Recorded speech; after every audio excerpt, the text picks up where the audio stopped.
asalaamaaleykum mbokk yi ñuy seetaan si ITV bisimilah ci xibaaru marax wi ñu jukki leen ponk yi ci gën a fës.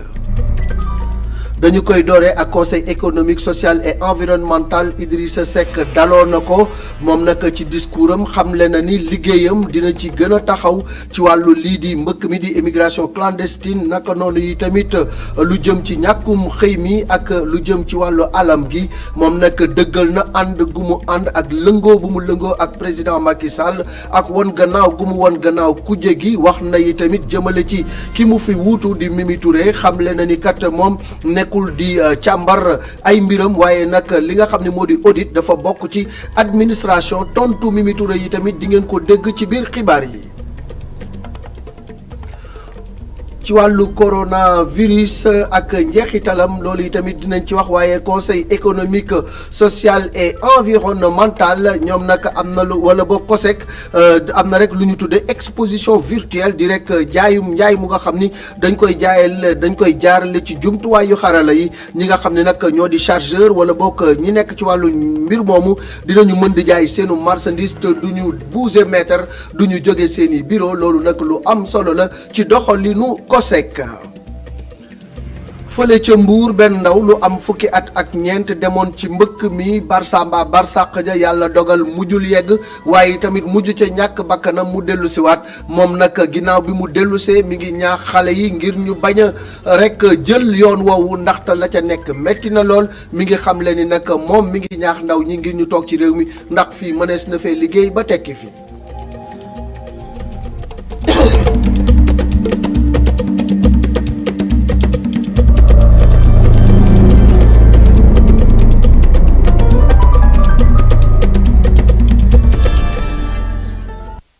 dañ koy dooree ak rek xeer wu njëkk wu nga xam ni teg nañ ko ci complexe immobilier bu mag fële ca Diamniadio nga xam ni juróomi tour lay doon daal di nekk fanweeri étage kooku nag président de la république Macky Sall moom moo teg xeer wu njëkk wa li nga xam ni nag moom lañ ci xayma ci wàllu koppar mooy ñaari téeméer ak juróom-ñaari milliards yu nga xam ni war nañ ko caa def liggéey bi dina toll ci ñaar fukki weer ak ñeent. président de la république rafetlu yi tamit ñi nga xam ni ñoom ñoo nekk ci secteur privé bi li ñu dugale seen loxo ci li nga xam ni moom moo di secteur immobilier waaye nag xamle na ni daal li mbir mu am solo la président Macky Sall ci micro Babacar Seck. Diamniadio ne doit pas être qu'une agglomération de fer, de béton et de verre. Diamniadio warul nekk rek ab tundub bu ñuy samp fer ak i jóori béton dafa war a nekk bërëb buy dalal nit ci anam yi gën ab ville bu neex a dëkkee te féex ville buy noyyi naat dama bëgg Diamniadio ville verte moom mooy suñu bëgg-bëgg soxal projet yi ñu fa samp ci wàllu aménagement naatal ak taaral li nga xamante ni moom mooy bërëb ngir ñu mën faa sokkaleb naataange loolu mooy solos li nga xamante ni moom mooy digal yi ma jox yenn direction yi ngir ñu taxaw ci ndax li ma bëgg mooy benn garab bu ñu gor fii rek soxal projet bi ñu mën kaa wóotale ak ñaari garab yu ñu samp lu ñuy méngale ak li nga xamante ni moom mooy jubluwaayu plan Sénégal émergent dama fësal tey ab plan d'action buy jëmmal ak jooyante li nga xamante ni moom mooy PAP 2 daañu gën a dooleel li nga xamante ni moom mooy secteur privé bi ngir ñu jël relais yi comme promoteur yi nga xamante ni ñoom ñoo ñëw sanc fii nii maanaam développer ay projet immobilier bu ci mel ni Dakar First ci fànn boobu la jëm. Secteur privé. Le projet immobilier Dakar First va dans ce sens. léegi leer na Idrissa Seck daloo na conseil économique social et environnemental wuutu fa soxna Aminata Touré ñu koy wooyee Mimi moom nag ginnaaw bi mu jëlee rek conseil économique social et environnemental moom Idrissa Seck ci discours am xamle na ni day daal di jublu ci liggéey bi te li nga xam ne moom la ci gën a fësal mooy xeex lu jëm ci mbënn mi wala boog mbëkk mi waaye tamit lu jëm ci ñàkkub liggéey gi ñu ràññee ci réew mi dina ci taxaw rax ca dolli yi tamit lu jëm ci wàllu alam gi di environnement dina ci def jéego yu am solo leneen li ci des tamit moo di nii ci wàllu koom-koom bi nga xamante ni fi mu ne nasax na dina ci tamit xar tànku tubayam ginnaaw loolu moom xamle na ni tamit tey la gën a dëggal lëngoo bu mu lëngoo ak son excellence le président Macky Sall ñu déglu Pape Alioune Sarr ma ñu fa teewaloon ak Seydina Mbaye. 2019 ñu jàll ko Idrissa Seck daal di teg ngànnaayu jublu ci liggéey bi nga xam ni jamono ji moom la laaj ci xalaatam li tax mu nangu jiite CSE ànd ci ak Macky Sall ci àllarba bi mu jël fonction dellu ci di dëggal posture bi nga xam ni moom la tànn ànd ci ak njiitu réew mi ngir liggéey. ñu xëy dégg nouvelle ne Idrissa Seck dugg na ci gouvernement bi ñooñu nga xam ni faruñu fenn bokkuñu benn parti li leen ñor mooy waaw ñii lii ñu def ci kaw seen bopp lañ ko defal pour régler seen problème yi bopp walla ñun lañu bëgg a saafaraal suñuy jafe-jafe ñooñu li may dalale seen xel mooy ñu gëstu suñu jaar-jaar gëstu fi président de la république jóge ak fi mu egsi gëstu fi ma jóge ak fi ma egsi waaye ak mbëkk bi nga xam ne mi ngi faat ay ndaw yu bari njiitu CSE xam na lu koy xaar te sax lii bokk na ci mébétam bu njëkk jafe-jafe yi daal di bari lool. boo bëggee jariñu li ci gën a gaaw mooy nga jariñee boo jariñee rekk jariñu kon nag citoyen yi nga xam ni lii seen préoccupation ñoom mooy ñu saafara seeni jafe-jafe nañu dalale seen xel loolu en attendant liggéey bi di jur résultat yi ñu yaakaar ñetteelu catégorie bi indi coow li mooy ñi nga xam ni li ñu def jàpp nañu ne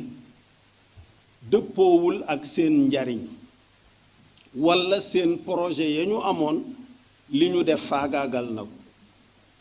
ñooña ñaari catégorie ci am catégorie bii ay citoyens patriotes lañu yu bëgg Sénégal ni ñu ko bëggee am ay xalaat yu woroo ak suñu yos. mbas bi du Covid-19 daal di lottal ko comme àdduna bépp Idrissa Seck antu na ci jamono ji booloo liggéey la laaj jaxasoo ci wàllum politique bi mu ñu teg ko ginnaaw. digal ñi ñu àndal ñépp ñu bàyyi loolu te concentré wu ci liggéey bi nga xam ni situation bu bees moo am ci àddina bi économie yépp di daanu États-Unis boo fa demee tey ay millions yi nit génn nañ leen seen kër ndax mënatuñoo fay seen crédit bancaire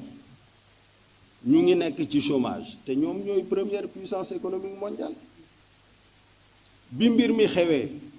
ñun ñépp a ko yëgandoo puisque suñu doom yi nekk bitim réew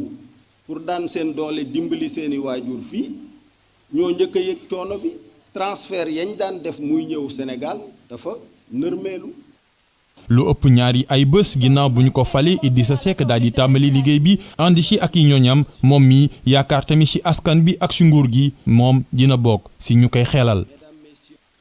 dañuy desandi sax ak président Idrissa Seck xamle na ni nag moom li ko tax a toog fii du lëj mbët ak rek mbóotlu li nga xamante ni moom mooy ña ko fa jiitu woon ngir seet seeni mbir ak di ko càmbar nee na nag li nga xam ni rek moom moo di audit moom mënta ñàkk ndaxte loolu administration moom moo ko santaane leneen li ci desi tamit moom Idrissa Seck nee na daal nañu bàyyi mbiccoo beeg mbàllo bi ak xëccoo bi te daal di ànd liggéey jëm ca kanam Idrissa Seck président conseil économique social et environnemental ci micro Pape Alioune Sarr. dañu ne Idrissa dafa ñëw dàq ñi def non dama bëgg a leeral ni fii duñu fi def dara lu dëppoowul ak loi passation de service amul ma waroon a jot këyit gu ma wax li ma fi fekk lan laa fi fekk ci compte yi lan laa fi fekk ci meuble yi ak li ses am lépp lan la ki ko yoroon waroon ko bind ci ay këyit signé ko wax date bi mu ko signé parafe ko loolu fekkuma ko fi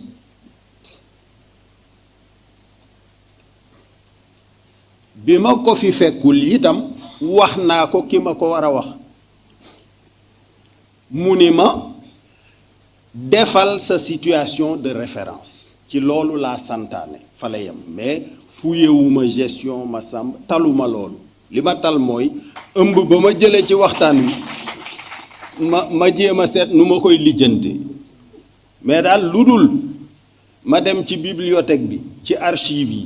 seet yan xalaat la fi Aminata Tall def yan xalaat la fi Aminata Touré def yan xalaat la fi Famara def yan xalaat la fi Boissier Palan def Magatte Lô Guirassy et cetera pour jéem cee jël bala may wax loo xam ni ndekete defoon nañ ko bu yàgg te yëguma ko loolu dinaa ko def mais fouiller naan gestion bi nii loolu du sama liggéey. loolu Idrissa Seck wax nag kii di soxna Mimi Touré Aminata Touré ma fa nekkoon présidente conseil économique social et environnemental indi na ci ay leeral ndax Idrissa Seck dafa xamle ni daal fekku fa benn document wala bokk bu nga xamante ni nii kii nga xam ni moo di Aminata Touré Mimi signé na ko moom nag Aminata Touré xamle na ni jamono ji procédure yi dafa daal di soppeeku te itamit dafa avancé bu baax a baax nee na nag dafa mel ni que Idrissa Seck dafa gëj a liggéey ba tax na xamatul nan la yëf yi di doxee moom nag yamul foofu rek moom Aminata Touré xamle na ni tamit rek lépp lu nga xamante ni nii waroon na ko leeral na ko te bu fekkoon ni Idrissa Seck teewoon na ca passation de service ba dara du lëndëm ci moom ñu daal di koy déglu moom Aminata Touré ci téléphone Pape Alioune Sarr. méngoowul ak li am ndax li tax ñuy def passation de service nit ki nga xam ne ku bees nga ñëw fekkee mooy pour ñu jébal ko kayit yi président bu bees bi nag ba may dem gisuma ko bu ñëwoon nag moo woon ko kayit yi ni ñuy liggéey ndax man am naa plus de 25 ans di ko liggéey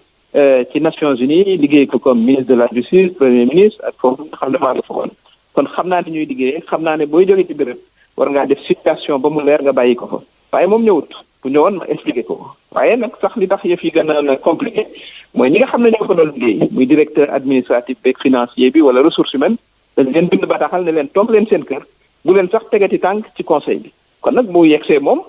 xanaa ñiy taal ordinateur yi pour ñu ñëw taxaw loolu nag bi ñëwee gis nañu ne loolu foog mu am kon tey aussi passation de service bi nga xam ne mënoon naa am ci fan yële mujj na am bi ñu nangoo ñooñu nga xam ne dañ leen tere woon ñu ñëw fekkee toog ndax ay sénégalais lañu ñu dal di continuer liggéey bi li ci am solo mooy ñu bàyyi politique bi ci biti def liggéey bi nga xam ne moom la sénégalais yi soxla ndax conseil économique social et environnemental dafa di béréb bu am solo ndax day xalaat ci affaire koom-koom day xalaat ci affaire sociale day xalaat ci affaire environnement te ña fa toog macha allah seen expérience wala seen xam-xam moo xam ci mbay mi la ci napp gi wala muy ci wàllu médecine wala ci wàllu notaire yi xale yi jeunes yi ñoom ñëpp a nga fa kon defe naa ne li ñu war a jublu tey du passation ñi nga xam ne ñoo doon liggéey amee ba noppi mooy liggéey woowu te politique bi nag moom ñu dakkal ko ndax foofu dadul bërëbu politique. Conseil sénégalais des chargeurs di COSEC daal di rek lancé phase bu bees bu nga xamante ni nag dañ ci jublu jël jumtuwaayu xarala yi di internet bi jaarale ci lépp lu nga xamante ni chargeurs yi war nañ ko mën a jaay ak lu ni mel te duñu bouger centimètre du ñu dem fenn loolu yi nag nekk rek initiative bu yees tàq bu nga xamante ni daal dina tax ba seen liggéey gën a ñoŋ te coono bu bëri du ca am Adama Sarr ma falfal. ngir gën a jëmal kanam li nga xamee ne moom moo ko tax a jóg. kuréel gi di COSEC nag daal dina taxawal ay jumtukaay yu bees benn ba nag di bourse de fret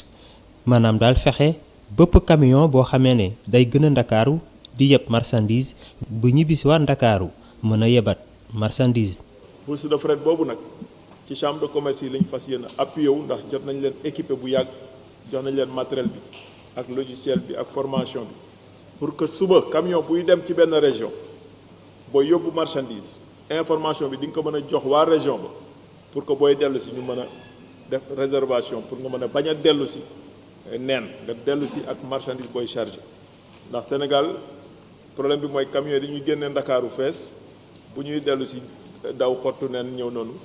te duñu chargé te loolu bokkul ci efficience économique. beneen bi si topp nag di EVP maanaam exposition virtuelle permanente. la ko tax a jóg nag moo di gën a ñoŋal li nga xamee ne moo di njënd ak njaay jëm ci foire yi nga xamee ne ñoom dañ koy organiser. COSEC dafa baaxee di gunge ay opérateur ci ay foire ak ay salon waaye chaque fois bu ñuy yóbbu du ñu mën a yóbbu ñëpp te ñi ngay bàyyi fii vraiment sa yaram day daw parce que da nga naan ñii kat ñay dem ëpp ñu leen mérite or établissement public ndey gi seex la njaaxaanaay la war di tëddee ci lu bëri. moo tax nag ñun ñu concevoir avec suñu ingénieur informaticien yi ndax corona bi mu ñëwee li mu wane dafa wane ne tey ji il faut ku nekk xalaat nooy doxalee ay mbir ñu xalaat ak suñuy ingénieur informaticien biir COSEC jéegaanewuñu ko ndax COSEC la ñu concevoir ces produits ñu tuddee ko EVP. li ni mel nag tax na ba waa Union des chambres de métiers du Sénégal rafetlu ko bu baax ndax nag tey jàpp ne li ni mel day gën a yombal seeni liggéey. mu nekk nag benn mbir moo xamante ne nii benn demande la boo xamante ne à chargeur sénégalais yëpp lu ñu soxla woon la donc plateforme bi tey jii dinañu permettre ñun acteurs yi ñu mën a jaay suñuy produits sans pour autant que ñu jóge suñu fi nga xamante ne fa la ñu dëkk. ak application bu bees bii nga xamee ne COSEC taxawal na ko ba li tax a jóg nag maanaam daal moo di toppatoo li nga xamee ne moo di bànneexu importateur ak exportateur yu Sénégal mu mën koo amal ci ni mu ware.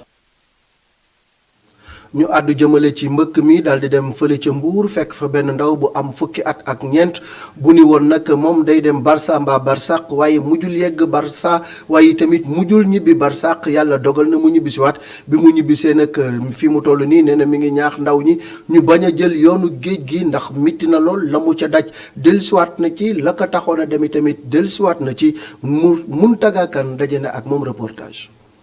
Ousmane Dieye fukki at ak ñeent dong la am yi jaar ci mbëkk mi ba dem Espagne ñoo ko doon lu bari ba xiirtal ko mu daal dee jaay portable am roñ li wajuram yoroon yëpp daal dee tukki. sama dem man moom waajuma ko dama jékki-jékki toog benn semaine rek sama xarit yi nga xam ne ñoom laa doon àndal fii tefes ñoom nga xam ne ñoom ñoo demoon ma jékki ñu may envoyé ay message di ma wax àgg nañ Espagne yooyu noonu après si laa jékki wax ak sama papa wax si sama yaay ne leen damaa bëgg a dem. ñoom amuñu woon xaalis boo xamante ne man na maa yóbbu ma yoroon benn téléphone boo xamante ne am na tuuti xaalis ma jaay ko valeur 150 000 après si lañ ma mootaleel nag ma paas 300 000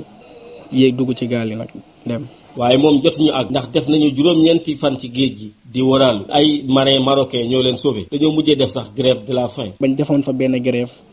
si la fa ambassadeur bi woote nañu ñoo ngi si seen affaire grève de faim lekk jour boobu dañoo waxoon ne duñ ndékki duñ añ tant que ambassadeur bi ñëwul wax ñu kañ la ñuy ñibbi parce que jour boobu dañoo sonnoon dégguñu suñuy waajur lekk ñu lekk gu baax. ñoo ñëw jeudi boobu nag jeudi ba sa topp lañ ñëw parce que daf ñoo joxoon date. waaye moom yemul rek sax réccu jëf ji waaye mu ngi ñaax ndaw yi Sénégal yi ñu daal di des ci réew mi te góorgóorlu. man moom wax dëgg fa yàlla ba doon am nag moom du ma ko defaat parce que li ma ci daj nii moom du ma ko defaat wax dëgg yàlla moom li ma ci daj nii moom dama ko defaat ba ma déggaatoon bato wala leneen sax du ma ci yéegaat. jeunes yi moom maa ngi leen a conseillé daal fii moom Sénégal la bu mu bëggee mu dox ñun ñoo ko mën a liggéeyal suñu bopp. ay kër yu amul suturlukaay ñu bari ni loolu mënta ne moo ne de lu am la situation la bu nga xamante ni nii gis nañu ko fële nga xam ni moo di Bargny li ko waral nag moo di géej gi moom moo daal di toxu avancé ba yàq fi nga xam ni fa la nit ñu bari doon suturloo ñenn ñi bëgguñu wax lu bëgguñu sex yàbbi ci waaye am na ñu nga xamante ni nangu ñëw na waxtaan ak suñu ay reporter Pape Ibrahima Ndiaye ak Sidi Niang ci li nga xam ni mooy bés bi ñu jagleel ci àdduna wërngal këpp bërëbu suturlukaay yi ñu déglu reportage. Bargny nag géej gi nekk na loo xam ne mooy indi koom waaye léegi-léegi ñu fiy sànni mbalit wala sax mu doon bërëb bu ñuy gaanuwaayoo boo fi yegsee ci plage bi di nga fi seen ay mbir yoo xam ne ci nit ñi la bàyyeekoo. fii nag ci Bargny littoral bi mënees nañ koo dutee trésor bleu waaye nag lu ñuy gën di dem mu doon loo xam ne mën nañoo jàpp sax mooy ennemi numéro 1 ci ñu fi dëkk lu ko waral mooy lu ñuy gën di dem ndox bi di daaneel ay kër yàq sax seeni douche li nag mu doon lu métti loo xam ne seeni fal daf koy dund mu ñu dalal ci këram di ñu wan jafe-jafe lu leen érosion côtière di indil. gis nga li nga gis ni ay toilettes la woon mais dañ ko mujj éliminer parce que wóoru parce que géej gi bu dóoree day séparer mur yi léegi bu ñu demoon séparer mur yi dañ ko seet barrage bu baare ko amuñu fel fu ñu aw pour du suñuy toilette suñuy waañ dem na bu ñu bëggee sangu dina dem si yeneen kër yi àbbu fa douche sangu ou bien ñu bàyyi ba ñëpp tëdd ñu mën a seet fu ñu laaxu si biir kër gi daal di sangu xam nga loolu metti na trop si ku dëkk si Bargny amoo doole amoo ku la jàppale day xaw a doy waar parce que géej gi avancé bu muy avancé ëpp na yàq bi metti na trop surtout ren bi dund ci kër goo xam ne daanaka amul duus fii ci Bargny nag ay famille bari ñoo koy dund ay at a ngi Medoune Ndoye ak ñu mu àndal di yëngu ci ni mel ngir soppi xar kanam gi waaye nag ba léegi nii mu mel ni solution amagul. maanaam si littoral bi yëpp muy Bargny gi wala comme zone gudd bi gis nañu kat surtout Bargny Géej gis nañu kat ay kër yu bëri yoo xam ne ni géej gi lekk na leen te buy lekk kër yi aussi dafa bàyyi toilette yi te gis nañu aussi dafa nekk jafe-jafe boo xam ne ni bu doy ak waar la parce que booy xuli fii côté zone bii nii ay kër yu bëree bëri géej gi bu mu lekk seen ay kër aussi amatuñu ay toilette te dafa nekk aussi sujet bu sensible mais teewul aussi il faut que ñi ñu wax si.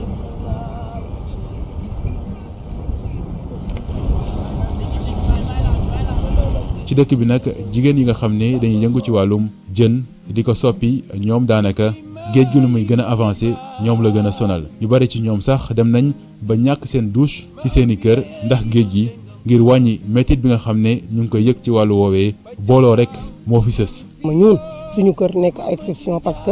effectivement am na daloon nañu mais bi géej gi ñëwee jël yenn kër yi ñu déplacé woon toilettes yi mu nekk ci kaw loolu moom moo tax ñun ñu mucc ci comme mucc nañ ci nag am na ñoo xamante ne actuellement loolu moo leen dal effectivement ku fekk da nga bëgg sangu ou bien nga bëgg a faj say besoin def say besoins naturels forcément da ngay ñëw ci kër yi loolu moom amuñu sens interdit. mais je crois que tey jii da ngeen jox opportunité boo xam ne nii mën nañu lancer un appel à la communauté d'ici comme de la diaspora ñu jéem a xool aussi nu ñu war a mën a def tout ba li nga xam ne mooy côté bi xam ne moom la érosion côtière bi laal muy Bargny Géej surtout bu fekkee am na kër yoo xam ne géej da ka lekk yóbbaale toilette yi je crois qu'il est grand temps aussi ñu def ay douches publiques. bu ñu sukkandikoo ci benn njàngat boo xam ne agence nationale de la statistique et de la démographie def na ko ci 2019 fii ci Sénégal 15% ci population bi daanaka dañuy gaanuwaayoo ci mbedd mi ngir soppi li ni mel nag Medoune Ndoye Fatou Samba ak Séni Fall di woo ñi nga xam ne ñoo ŋànk wàllu woowee ñu daal di ci dugal seen loxo bu baax waaye tamit ñu jàpp ne li ni mel dañ ko war a wax ci média yi ndax ñu mën a soulager population yi.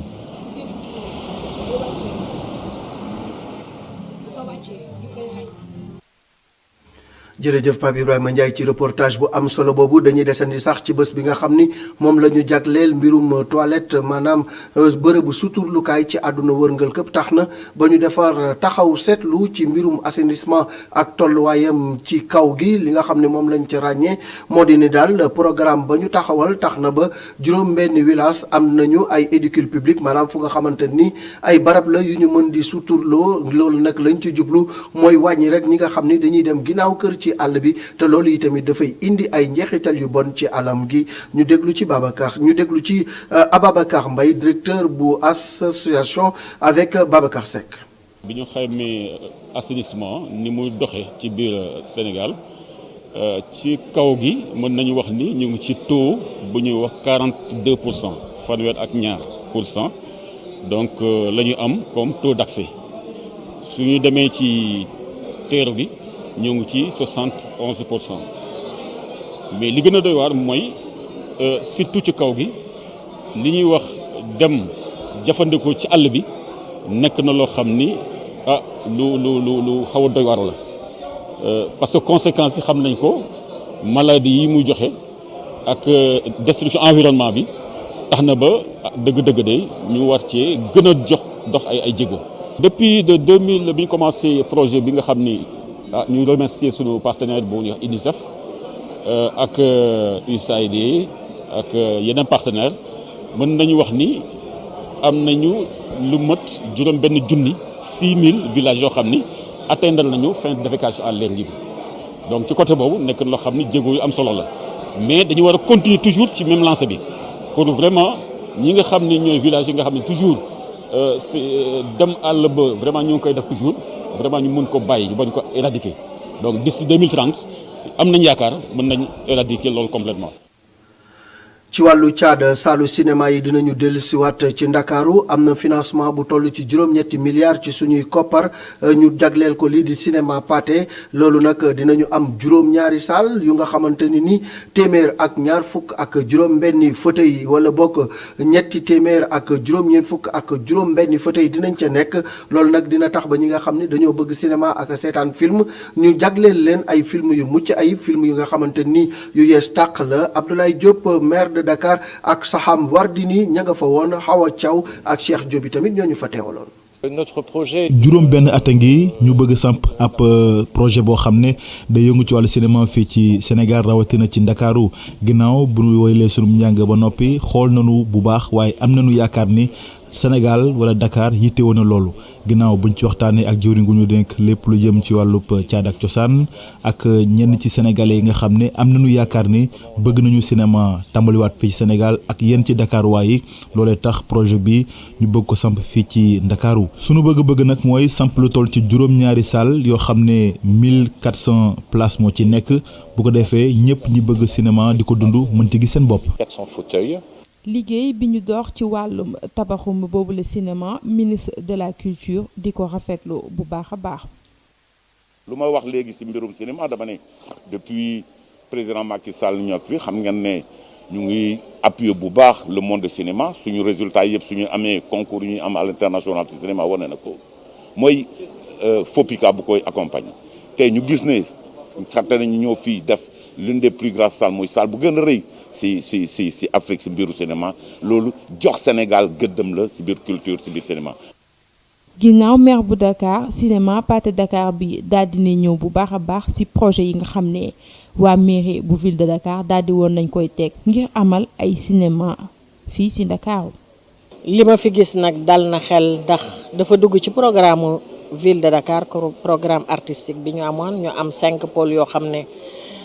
dafa am benn boo xam ne cinéma lañu ko jagle woon kon tey bu ma ñëwee fii ñu ne kii complexe bi dina am juróom-ñaari salle de cinéma ñu tabax ko tabax boo xam ne mucc na ayib ma gis ne lii bu yeggee li ñi ma wax yépp ne moom lañ fi prévoir dana dugg bu baax ci suñ programme Dakar ville propre Dakar ville verte te li ma ci gën a neex nag mooy promoteur bi nee na ma fii moom képp ku fiy liggéey ci commune bi ngay soxee ko. multiplex bu 500 mètres carrés daal di am li nga xam ni mooy 1400 fauteuils ba noppi ñu daal di koy tas ci juróom-ñaari salle.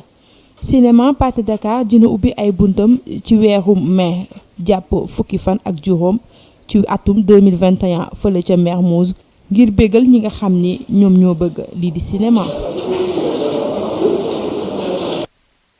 jërëjëf Hawa Thiaw dañuy daal di àddu jëmale ci tolluwaayu woppi coronavirus ji ci alxamesu tey ji ci ñetti téeméeri test yu ñu def fukk ak ñaar ñoo ci ñëw am doomu jàngoro bi juróom-ñetti cas communautaire juróom-ñaari nit wér nañu ba ñibbi seen ay kër bu ñu xoolee yi tamit ci bésu tey bi daanaka roññee nañu ni kenn ñàkku ci bakkanam juróom benn fukk ak juróom ñoom ñoo nekk ci hôpital yi ñu leen di topp di saytu seen wér-gu-yaram bu ñu xoolee ñi nga xam ni ñoo ci ñàkk seen bakkan bi mbas mi duggee ci réew mi ak léegi ñi ngi toll ci ñetti téeméer ak